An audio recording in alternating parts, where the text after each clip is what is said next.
You know what really burns my clutch? When I'm watching a YouTube video and an ad pops up, someone trying to push a product on me and saying, if you're not interested in now, go ahead and skip this video. I skip every ad.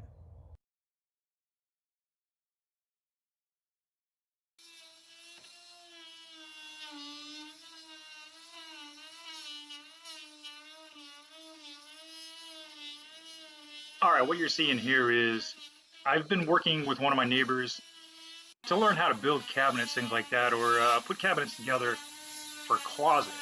His wife goes into these houses, she measures everything out, she makes out a plan. She has catalogs pretty much of what kind of cabinets the individuals would like to purchase, what type of handles for the drawers, what type of hangers. And this all goes into closets, which is, it's fantastic. It makes everything look cleaner. You can utilize your space better within that closet instead of having those cheap racks that come with the house. And I've been learning from him. It's been great. So this is something that I've been a little interested in. It's just instead of doing the same old stuff with cars, I thought maybe I would broaden my horizons. And this has been really cool.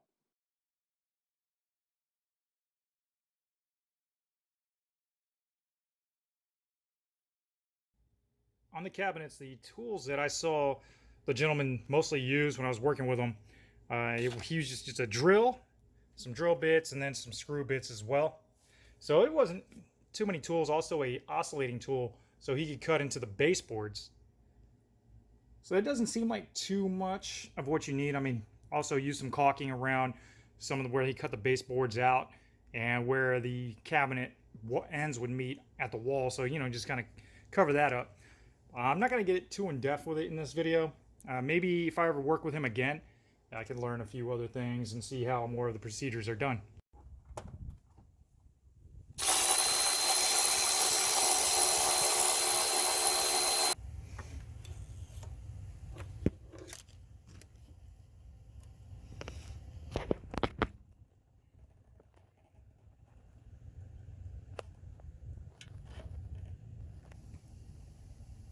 This is the inside of the LS6 intake. So I got that catch can that's hooked up right here. So it's supposed to help with oil blow-by that goes into the intake, goes into your combustion chambers. At one point it looked really nasty in here, but it looked like it's cleared up as if it just, kept sucking oil into the combustion chambers.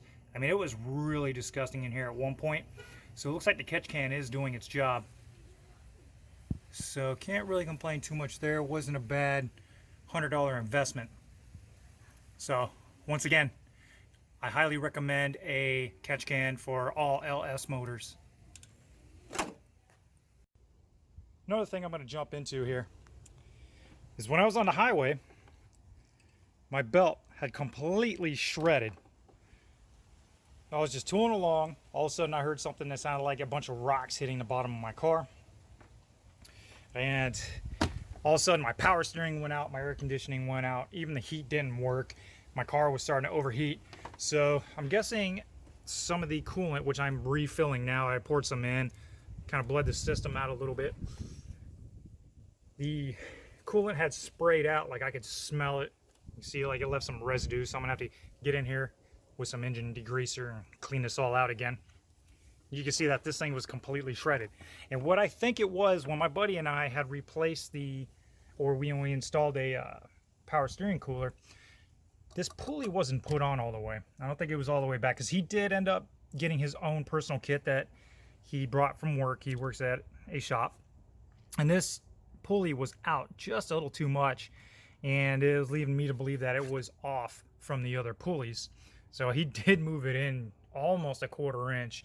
The tool that we had rented from the parts store was it was stripped out in some areas, so I don't think it was able to push that pulley all the way back in.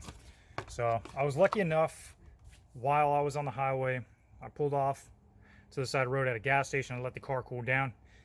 Made it over to a parts store after the car cooled down, which I found one about a ½ mile away, and they happened to have the exact belt that I needed, which is a Dayco. And there's the part number for it there, in case you were looking for a belt for your LS1 F-body.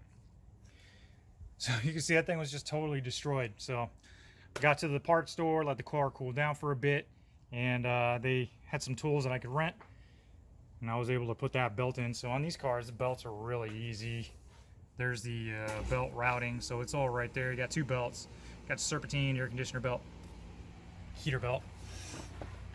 So it wasn't too much of a bad thing. I mean, the car did overheat pretty bad, so I was able to pull off side of the highway, and I'm just glad that nothing else busted. And I did find chunks of belt all up under there, so I had to search around, pull pieces out, and you can see that thing is just beyond destroyed.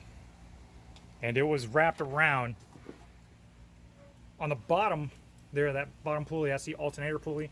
It was wrapped around, so I had to use pliers to take that all out. So it wasn't too bad. I'm just happy nothing got destroyed. And that's pretty much it for this video. Just kind of little mashup video, just throwing some things together. Things that might be coming in the future, hopefully, if I can go on more jobs with this individual. Just learn all this cabinet building and seeing how he does things. So it's been great. And I thank you for watching this video. I'm almost there at that 1,000 subscriber mark. So if this is your first time on my channel, I would really appreciate it if you hit that subscribe button, hit that thumbs up. Thank you so much. And this is Chemical Spore, out.